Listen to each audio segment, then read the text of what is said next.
Assalamualaikum warahmatullahi wabarakatuh. Halo sahabat Nuha, saya Nur Samprotulfa Dalang Soryani MKep. Selamat datang di video pembelajaran Nuha, solusi IT untuk rumah sakit. Di video kali ini saya akan menjelaskan materi tentang modul rawat inap. Oke, di sini di rawat inap ada dua menu ya, ada asesmen keperawatan sama ada request BMHP.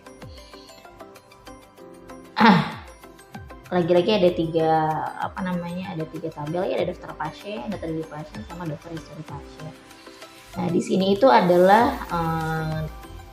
pasien-pasien yang masih aktif, daftar pasien yang masih aktif. Jadi kalau misalnya kita sudah melakukan evaluasi yang implementasi sebelumnya, kemudian kita pulangkan pasiennya, maka di sini kalau memang belum dituliskan resume selama 2 hari itu masih ada. Jadi kalau udah lebih dari 2 hari, walaupun belum ada resume medisnya, dia akan otomatis tidak aktif gitu ya.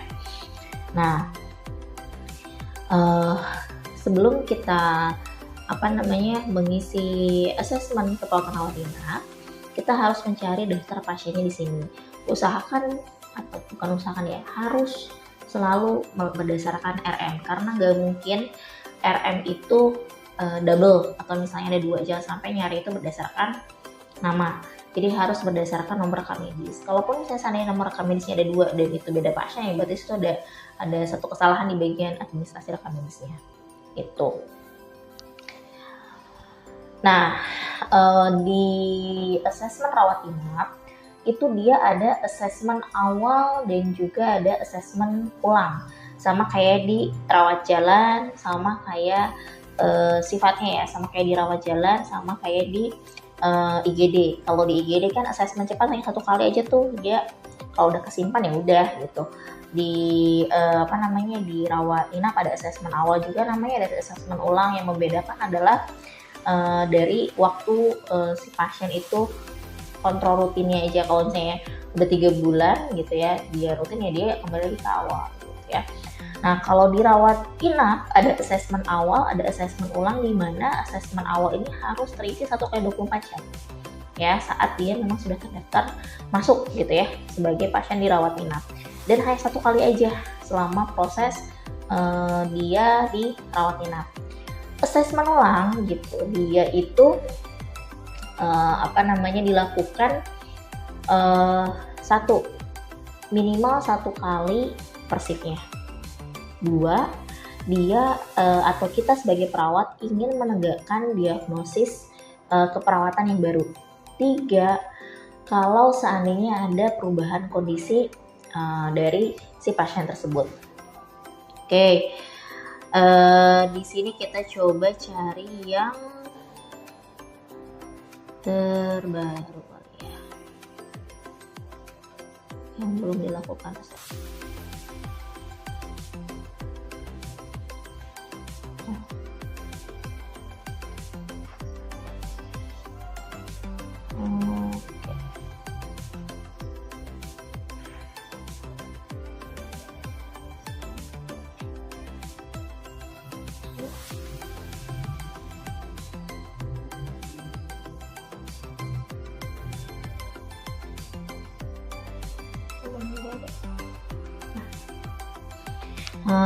Di sini ada pasien yang memang belum melakukan asesmen awal ya. Jadi kalau misalnya pasien belum melakukan asesmen awal, begitu kita pilih si nama pasien udah langsung ke dalam modul asesmen atau tampilan layar asesmen keperawatan awal. Di sini sama, ini data diperoleh dari siapa, auto anamnesa atau memang alo anamnesa gitu ya. Kalau auto berarti dari pasien, kalau alo anamnesa ya dari yang selain pasien. Kemudian keluhan apa yang memang menjadikan keluhan utama, indikasi rawat inapnya dengan diagnosis apa, kemudian riwayat penyakitnya sekarang itu dijelaskan sama kayak yang di modul IGD maupun rawat jalan ya. Kemudian ada riwayat kesehatan dahulu. Ini kalau ada pasti selalu ada uraiannya. Kemudian pengkajian biopsikososio ini juga sama seperti kayak di rawat jalan. Kemudian ada riwayat alergi atau enggak. Kalau misalnya ada, dia ada pop-up-nya lagi di bawah gitu ya, terus nanti disimpan. Jadi ini bisa lebih dari satu jenis alergi. Jadi kalau misalnya obat terus dia mau jadi ke makanan, dia akan beda gitu ininya tampilannya ya. Jadi disimpan. Jadi satu jenis alergi dia simpan gitu. Kalau dia ada 3 jenis alergi, berarti ada 3 kali data alergi di sini. Kalau nggak ada ya berarti tinggal di reset aja, klik tidak ya gitu. Kemudian selanjutnya pemeriksaan fisik, ini juga sama, kita isi gitu ya. Kemudian GCS ini juga sama seperti di IGD ya. Kemudian early warning system, nanti tinggal dari data yang di atas, dari tanda-tanda pemeriksaan fisik, tanda-tanda vital itu langsung dia akan keluar nilai EWS-nya itu berapa. Asesmen tambahan ini sama persis kayak yang di IGD. Asesmen tambahan untuk kelompok-kelompok khusus atau kelompok-kelompok berisiko ya. Terus ini pemeriksaan head to toe. Ini sama juga sama kayak yang di IGD ya. Kita isi pemeriksaan fisiknya. Kemudian ada screening jatuh dirawat inap. Jadi kalau misalnya memang di IGD itu jadinya up and go, kalau sama kayak rawat jalan, kalau rawat inap ada MORS, Ontario, Humpty Dumpty ya, seperti itu. Kemudian ada pola kebiasaan pasien ya, ini bagaimana pola nutrisi, eliminasi dan lain-lain. Jadi memang lebih banyak dibandingkan asesmen lanjutannya yang ada di IGD. Nah ini asesmen fungsional. Asesmen fungsional tadi kan memang sudah saya sampaikan bahwa dia ini akan menentukan pasien tersebut minimal care, partial care ataupun total care. Nah di sini di bawahnya ada melakukan perawatan diri. Ini merupakan salah satu penilaian mutu juga di bagian keperawatan, bagaimana caringnya perawat terhadap pasien tersebut. Kalau pasien-pasien dengan memang total care gitu ya, dan juga partial care, kita harus menyalakan button ini gitu, ibaratnya mengaktifkan button ini.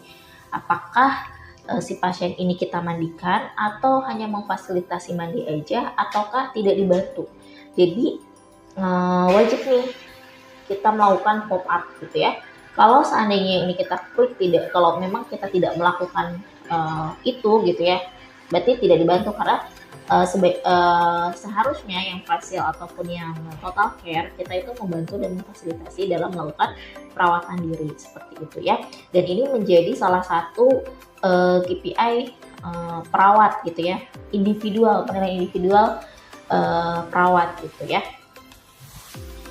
Seperti itu untuk asesmen fungsional. Kemudian asesmen pengkajian atau Braden score, tadi memang udah dijelaskan juga sebelumnya bahwa ini menilai potensial apakah akan terjadi resiko dekubitus ataupun enggak, atau luka tekan ataupun tidak ya. Nah di sini jika memang skornya itu dia tinggi, maka dilakukanlah pengkajian Braden score di asesmen ulangnya setiap shift gitu. Jadi nanti ini akan selalu ada ya, asesmen fungsional, pengkajian KULT atau Braden score, kemudian ada DVT, nanti di setiap asesmen ulang pun juga ada. Jadi kalau di asesmen awal ini nilainya itu rendah gitu ya, maka ya udah di asesmen ulang kita akan asesmen tentang pengkajian Braden score ini setiap 3 hari. Kalau sedang berarti setiap hari. Kalau misalnya tinggi berarti per shift gitu ya. Untuk yang Braden score. Screening DVT ini adalah screening yang dilakukan pada pasien-pasien yang memang mempunyai risiko DVT gitu ya. Jadi sesuai dengan regulasi rumah sakit gitu ya, kita bikinnya itu dalam SPO bahwa ada kelompok-kelompok yang memang mempunyai risiko tinggi mengalami DVT, misal pada pasien-pasien dengan aterosklerosis, CAD, kemudian yang lansia, ibu hamil, pekerjaan yang memang selalu duduk ataupun berdiri, misalnya seperti supir dan lain-lain, maka pengkajian DVT ini wajib dilakukan. Kalau seandainya beresiko gitu ya, maka nanti akan ada skornya di sini ya. kita contohin dulu kan karena sebelumnya belum ada ya. Dirawat inap misalnya apakah ada kanker aktif gitu ya, ini pertanyaan screeningnya ya. Ada nyeri lokal misal, ternyata dia ada keluhan ini.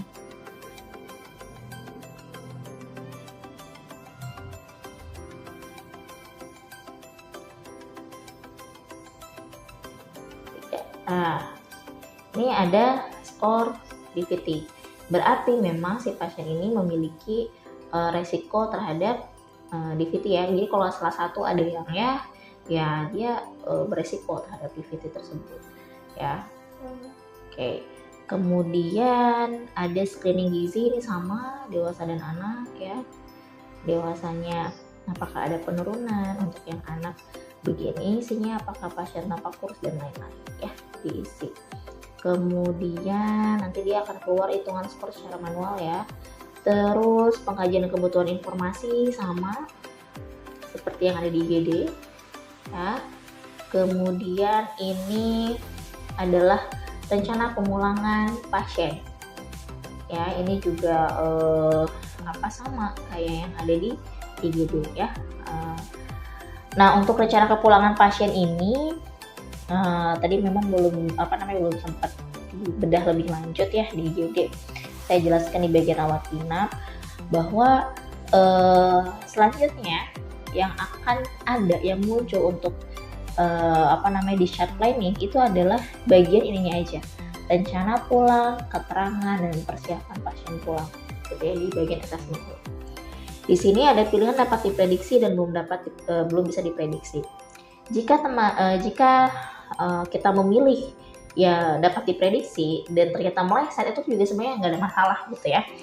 Namun biasanya di awal memang kepulangan pasien ini belum bisa diprediksi kapan pulangnya, tanggal berapa dia bisa dipulangkan, kecuali pasien-pasien yang masuk untuk rencana tindakan operasi.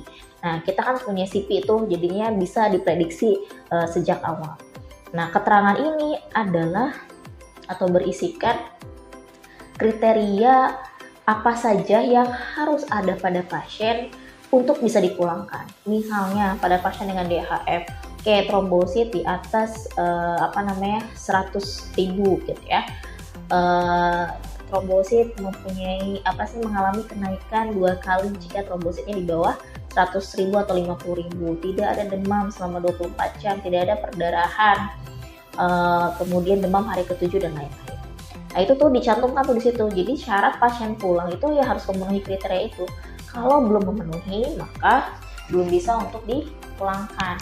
Sama misalnya kayak pasien operasi, ternyata misalnya kriterianya adalah keluhan nyeri menurun, terus kemudian bisa mobilisasi, BAK-nya misalnya spontan gitu ya. Kalau misalnya dia ada hubungannya dengan operasi di area perut, misalnya peristaltik khusus aktif atau misalnya ada gitu ya.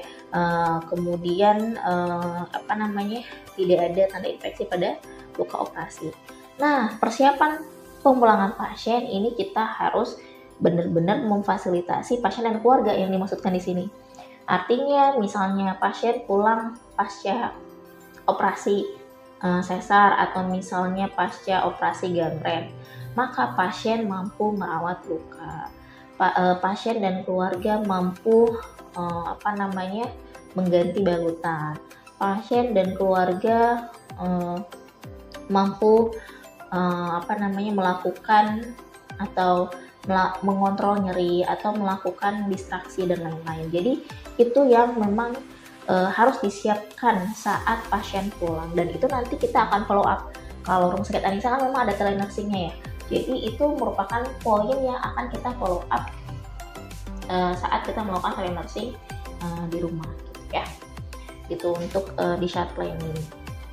Jadi di chart planning ini bisa dilakukan selama pasien memang masih dirawat di rumah sakit. Jadi nggak cuma di awal aja, tapi selama perawatan kita harus aktif dalam follow up si di chart planning gitu.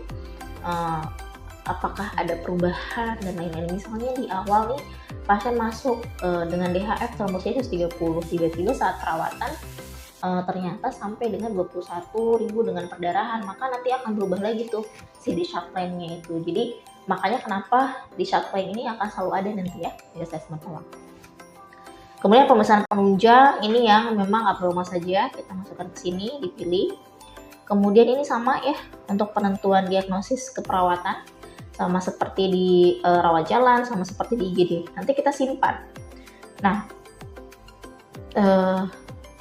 sifatnya asesmen awal ini sama seperti sifatnya asesmen cepat di IGD. Jadi kalau kita mau melakukan asesmen lanjutan ya harus isi asesmen cepat gitu. Ini juga sama, kita kalau mau ngelakuin asesmen ulang ya kita harus isi asesmen awalnya dulu gitu ya.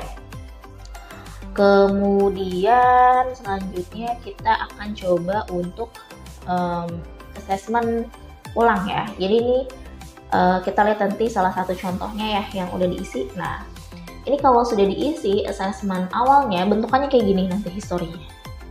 Dan ini udah nggak bisa diedit lagi ya, udah nggak ada sistem update dan lain-lain. Gitu ya, seperti ini. Kemudian untuk asesmen ulang, nah, di menu yang sini. Nah, asesmen ulang itu isinya lebih sederhana dibandingkan dengan asesmen awal, di mana datanya ada subjektif aja. Keluhan pasien secara subjektif, mari kita tuliskan di sini. Kemudian objektif juga sama ya, ini sama. Kemudian GCS juga ini sama, early warning system juga sama. Nah, asesmen fungsional jika memang tadi di awal skornya ternyata memang rendah, ya dia berarti per 3 hari gitu. Jadi saat asesmen awal nggak usah kita lakuin lagi kalau misalnya memang masih belum melewati dari 3 hari gitu ya. Pengajian Braden score pun juga sama. Screening DVT hanya cukup 1 kali aja. Terus perencanaan pemulangan pasien gitu ya. Ini kita harus aktifkan kalau kita mau bikin chart planning gitu. Nah, jadi kalau di assessment awal kan memang harus terisi tuh si di chart planningnya, tapi kalau di assessment ulang bisa kita isi, bisa kita enggak gitu. Jadi memang tidak ada batasan bahwa setiap hari harus ada di chart planning, enggak. Tapi itu memfollow up proses di chart planning itu penting. Jadi nanti ada laporannya di luar ini bagaimana di chart planning si pasien ya. Kalau kita nggak ada perlu evaluasi di chart planning, kita bisa minimize aja. Terus assessment tambahan ini juga sama gitu ya. Ini pada kelompok-kelompok yang memang kelompok khusus ya, kelompok khusus beresiko gitu ya. Kemudian ada pemeriksaan fisik, ini merupakan free text di mana pemeriksaan fisik yang tidak terfasilitasi di objektif sebelumnya. Di sini atau di pemeriksaan head to toe di asesmen awal. Contoh misalnya di pemeriksaan fisik, misalnya pasien terpasang KU baik, nadi kuat gitu ya, akal hangat, terpasang infus dengan cairan apa, sekian TPM, hari kesekian gitu ya, VIP skornya berapa, terus kemudian terpasang kateter hari keberapa dan lain-lain. Pokoknya intinya segala sesuatu yang kita lakukan terkait dengan pemeriksaan fisik yang tidak terfasilitasi sebelumnya. Oke, terus pemeriksaan penunjang ini juga sama isinya. Kalau misalnya memang kita ada pemeriksaan penunjang baru dan normalnya nggak perlu dimasukin di sini sih. Gitu. Diagnosis keperawatan juga sama ya, sama kayak sebelumnya. Sifatnya itu, planning. Ini agak sedikit memang berbeda bahwa di tujuan saat planning ini kan kalau di rawat IGD gitu ya, rawat jalan melalui IGD dia langsung kayak ada NCP-nya gitu. Jadi habis planning yang ini, planning perencanaan diagnosis keperawatan, rencana keperawatan gitu ya, selesai. Tapi kalau di rawat inap ada bagian planningnya di mana di sini kita menyertakan, jadi harus ada SOAP gitu ya, si planning ini apa, tujuan perawatannya itu berapa jam gitu ya, maka gitu ya, ini ada tulisannya misalnya tingkat pengetahuan bertambah dengan kriteria hasil apa bla bla bla. Nah di sini kita mempunyai ibaratnya panduan referensi bagaimana kita membuat MCP. Jadi kita pilih dulu diagnosanya, kayak misalnya tadi tuh pengetahuan ya, kesiapan peningkatan pengetahuan. Nah nanti keluar nih, oke, kita luaran utamanya adalah pilih di antara motivasi. Ini kayaknya nggak boleh. Ini harusnya di sini luaran utama, tingkat pengetahuan. Luaran utamanya ini adalah luaran tambahan. Ini adalah bentuk intervensi ya. Jadi ini harusnya ada di sini. Oke. Nah, misalnya luaran utamanya adalah tingkat pengetahuan. Perilakunya bagaimana gitu ya. Verbalisasinya bagaimana. Ini dituliskan di bagian sini kriteria hasil. Jadi tingkat pengetahuan gitu bertambah atau meningkat ya. Tingkat pengetahuan meningkat dengan kriteria hasil tadi ada apa ya? Nah, kita lihat di sini. Oh, perilaku sesuai dengan anjuran gitu ya, dan seterusnya. Kemudian rencana keperawatannya apa? Nah, ada di sini. Kalau edukasi kita tinggal copy paste aja. Nah, kayak gitu ya. Jadi memudahkan perawat dalam melakukan planning di asesmen ulang. Oke. Selanjutnya di sini ada lapor ya, di planning pun juga ada bagian lapor. Nah, penerima lapor ini bisa misalnya pasien ini rawat bersama atau misalnya dia konsul, saya harus lapor ke DPJP, saya harus lapor sama dokter konsulannya.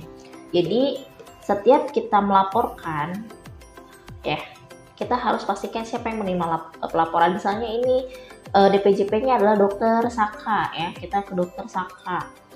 Kemudian hal yang perlu dilaporkan, misalnya hasil konsul dokter anestesi gitu ya. Apakah sudah direspon sama dokter Sakanya atau belum direspon? Kalau belum direspon, klik belum direspon, maka memang belum ada advis, silahkan klik simpan. Nah, terus saya sebenarnya sebelumnya saya melaporkan kepada dokter anestesi selaku konsulan. Misalnya saya melapor kepada dokter Muhammad Amarullah. Nah, hal yang dilaporkan adalah kondisi atau persiapan pre-operasi impaksi gigi ya. Sudah direspon gitu. Oke, ACC operasi jam 13 misal. Jam 13.00 dengan misal general anestesi gitu. Terus misalnya perlu konsul IPD gitu ya. Konsul IPD gitu dan lain-lain. Nanti jawabannya apa? Kemudian simpan. Nah, nanti ini akan muncul di dashboardnya dokter yang bersangkutan gitu. Jadi nanti dia si dokter tersebut akan harus melakukan konfirmasi dari apa yang kita laporkan kayak gitu ya. Nah, sifat lapor ini juga nanti akan ada, kan tadi kan sempat di modul IGD, di asesmen lanjutan juga ada bagian perihal lapor, itu juga nanti sama sifatnya seperti ini. Terus kemudian di bagian pasca ulang operasi juga ada bagian lapor, ini juga sama ya seperti ini. Jadi memang benar-benar semua terintegrasi antar akun gitu ya, gitu, antar akun dan juga antar profesi. Jadi ketika kita milih lapor, si bentuk ini tuh akan muncul di dashboardnya dokter DPJP, dokter Saka dan juga dokter Amar, dan mereka harus melakukan konfirmasi dari situ. Dari mana kita tahu bahwa dokter-dokter tersebut telah melakukan konfirmasi terhadap kita gitu ya, yaitu ada di bagian dashboard. Dashboardnya punya akun kita masing-masing gitu ya. Nanti saya tunjukkan dashboardnya ya. Kemudian kita simpan. Nah, ketika kita simpan, maka si asesmen ulang ini akan ada di bagian CPPT. Sudah otomatis nanti masuknya ke history CPPT. Nah, contohnya seperti ini ya. Di sini ada Nurse Miftahul Jannah. Jadi post operasi berkurang gitu ya. Ini subjektif assessment, planning yang tadi, tujuan perawatan selama 3 jam, tingkat pengetahuan bertambah dan seterusnya gitu ya. Lapor terhadap dokter Saka gitu. Di sini melapor KU keadaan umum ya sudah. Ternyata instruksinya kontrol sekian-sekian gitu ya. Lapornya udah kelihatan di sini. Harus diperbolehkan pulang gitu ya. Nah, kita tahu bahwa laporan kita itu sudah terkonfirmasi. Di sini tuh juga ada jam sudah terkonfirmasi di CPPT-nya, sama ada di bagian dashboard kita. Misalnya ini ya, kita tutup semuanya. Oke. Nah, di sini ada laporan masuk dan laporan keluar. Ini adalah nurse yang misalnya melapor ke kita atau ada bagian yang lain yang melapor ke kita. Kalau ini adalah lapor kita yang melapor, kayak tadi misalnya saya lapor sama dokter Ahmar, maka akan ada tercantum di sini gitu. Nah, di sini pun di dalam laporan keluar ini ada bagian bahwa apakah saya sudah terkonfirmasi ataukah belum gitu ya. Jadi ada di CPPT, ada juga di dashboard. Itu kalau misalnya nggak ada ya berarti belum terkonfirmasi apa yang kita laporkan gitu. Nah, setelah ini juga sama ya. Jadi kalau kita menentukan diagnosis baru ya kita harus bikin NCP. Jadi proses asuhan keperawatan tuh melingkar jadi situ. Jadi assessment, penentuan diagnosis ya, kemudian NCP, terus nanti implementasi, terus nanti di sini implementasi kita juga ada evaluasi. Kalau sudah dilakukan evaluasi di catatan perawat itu poin pentingnya verifikasi PPJA sama seperti yang ada di IGD ya, terutama rawat inap apalagi yang memang sudah terstruktur. Kita pakai sistem PN dan itu ritmenya sudah insya Allah sudah rapih gitu. Alergi dan diagnosis khusus sama seperti di rawat jalan dan juga IGD. Handover juga pun sama gitu ya. Seperti yang ada di IGD dan juga rawat jalan. Jadi handover ini memang digunakan saat pasien memang pindah antar ruangan gitu. Kemudian pemberian informasi ini pun juga sama gitu ya, sama kayak yang ada di poli, di IGD gitu ya. Jadi benar-benar apa yang kita informasikan sama pasien gitu. Kemudian penunjang luar juga sama seperti kayak yang di poli, keluar masuk ICU juga tadi sama ya, tidak ada perbedaan gitu ya. Kemudian form edukasi juga sama, observasi pun juga sama ya. Kalau misalnya dirawat inap ataupun di ICU, nah ini yang memudahkan kita dalam melihat flow chart perkembangan si pasien, terutama di grafik ya. Nah di sini ada sistolik, diastolik, nadi, pernapasan dan lain-lain. Kalau yang tadi kan saya contohkan masih belum tergambar karena baru ada satu titik poin ya, jadi belum kelihatan nih flow chart perkembangan si pasien itu bagaimana. Suhu kita bedakan di sini, jadi biar lebih terfokus lah bagaimana kita evaluasi suhu si pasien ini gitu ya. Seperti itu. Kemudian untuk tabel status pernafasan kita coba lihat ya biar nanti terlihat di ICU. Kita ambil contoh pasien yang di ICU, rawat inap di ICU.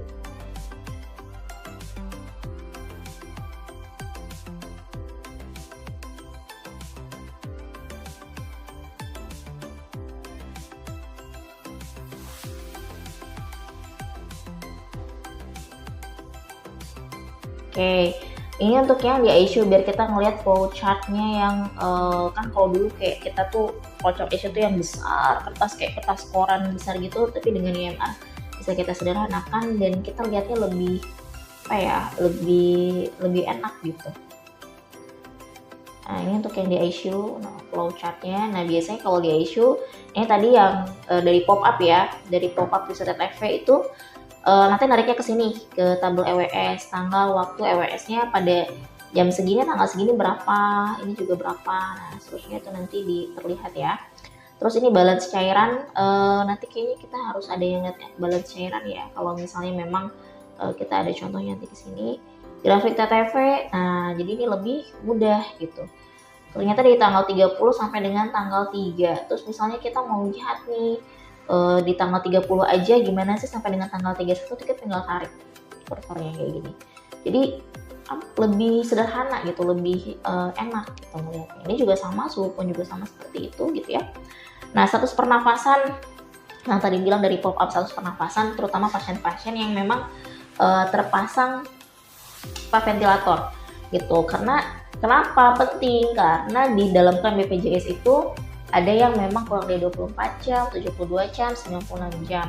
Yang paling tertinggi itu di atas 96 jam. Dari mana kita lihatnya ritmenya? Dari sini dari status pernapasan. Jadi kayak pasang intubasi kelihatan nih tanggal berapa gitu ya, jam berapa terpasang venti nanti kelihatan juga.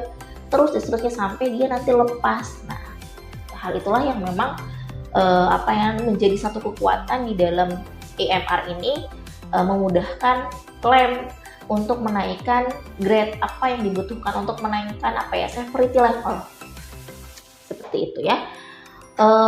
Kemudian itu di ICU ini laboratorium juga memang sudah. Nah, ada di sini tentang pemberian obat. Di rawat inap itu kita melakukan pemberian obat di menu ini. Jadi ketika kita sudah mengisi menu pemberian obat, maka secara otomatis akan muncul di implementasi keperawatan bahwa pasien ini bahwa perawat ini telah melakukan kolaborasi pemberian obat. Ya, jadi caranya itu ini adalah kardik ya, ini kardik obatnya ya, ini kardik obatnya. Jadi caranya itu ada di rencana pemberian obat. Nah, seperti ini ya. Kalau kita ingin merencanakan pemberian obat, misalnya pasien ini mendapatkan obat nih Ambroxol 30 mg tablet. Dia 3 kali 1 tablet setelah makan. Nah, kita melakukan perencanaan nih, jam berapa aja kita akan memberikan Ambroxol. Ini kan dia 3 ya. Ini pemberiannya mau di jam berapa, kita pilih gitu ya. Terus ini selanjutnya di jam berapa gitu, karena kita daily dose ya. Jadi bisa sampai harusnya ada 3 di sini gitu. Karena dia udah 1, kalau udah obat apa aja yang pengen kita rencanakan kita berikan saat itu gitu ya, pada shift kita gitu, maka klik proses pemberian obat. Ya, saya yakin. Klik ya, saya yakin. Oke, nanti akan muncul nih kuning-kuning nih, kuning-kuningnya. Kalau kita bisa geser nih tanggal berapa sih? Muncul di belakang. Oke, berarti di sini aja. Nah, akan muncul nih kuning-kuning kayak gini. Nah, kalau kuning-kuning kayak gini muncul, kita tinggal klik lagi saat obatnya sudah diberikan. Misalnya ini kita ngasih obat Ambroxol tadi ya. Diagnosanya kita pilih gitu ya. Statusnya apa nih? Selesai. Selesai itu artinya berhasil diberikan.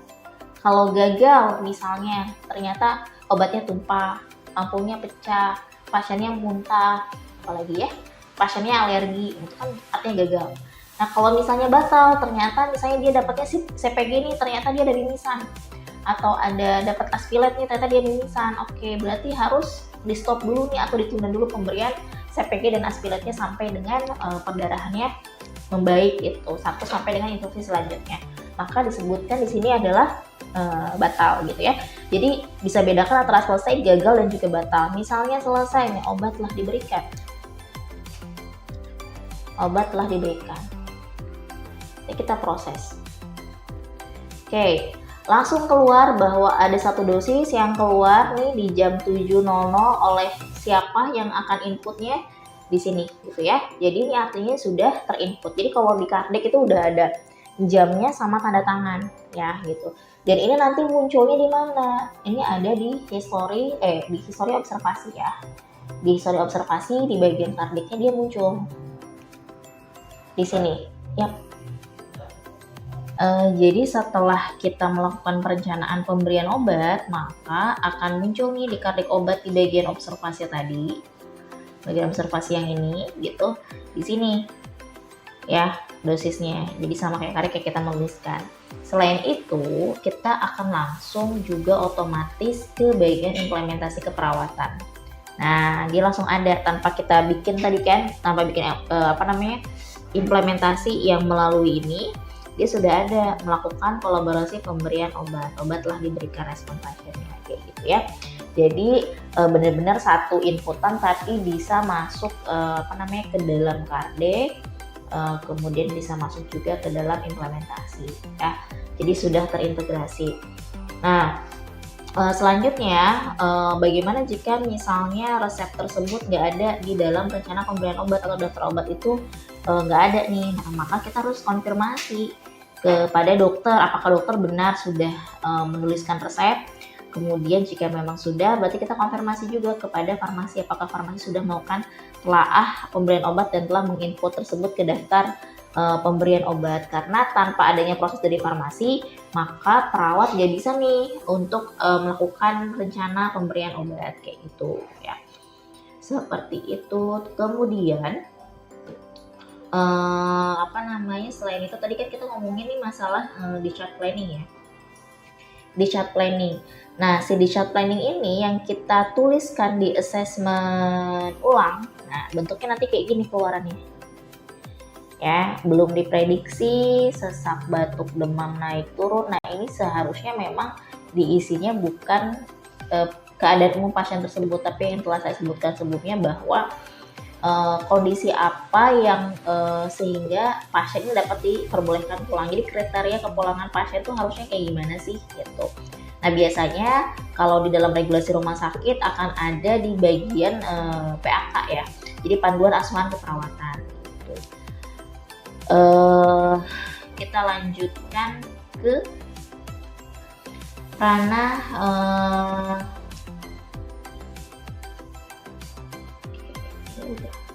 udah selesai berarti.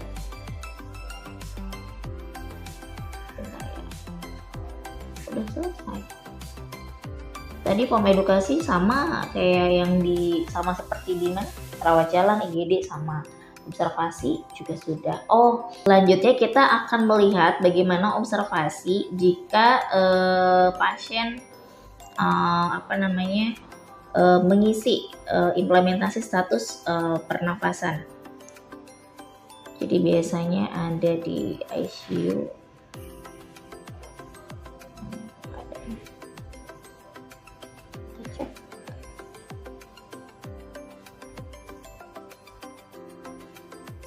Bagian observasi.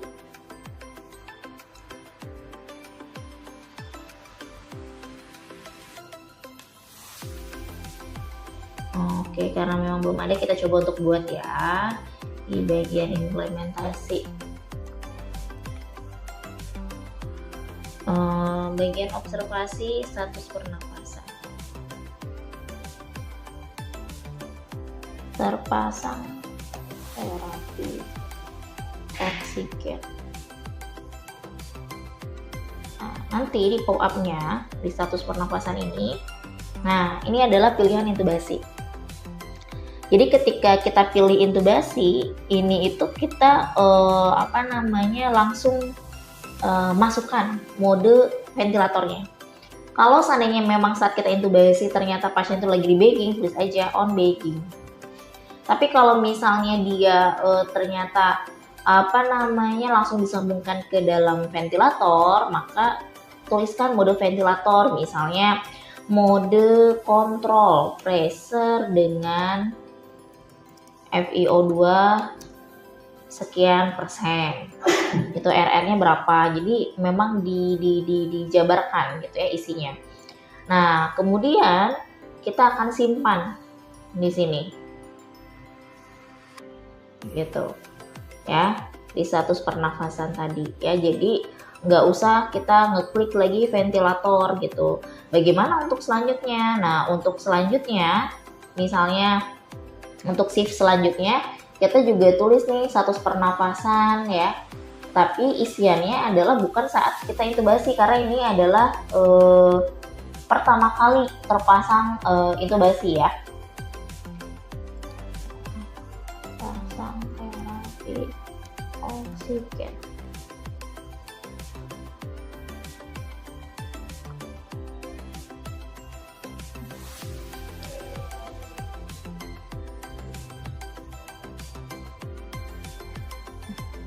Oke, langsung ke arah ventilator. Nah, di ventilator, nah barulah kita pilih nih, misalnya modenya PC. Nah, terus nanti dilihat lagi fraksi oksigennya berapa dan seterusnya ya, yang memang dibutuhkan saat ventilator. Nanti ketika kita simpan di sini,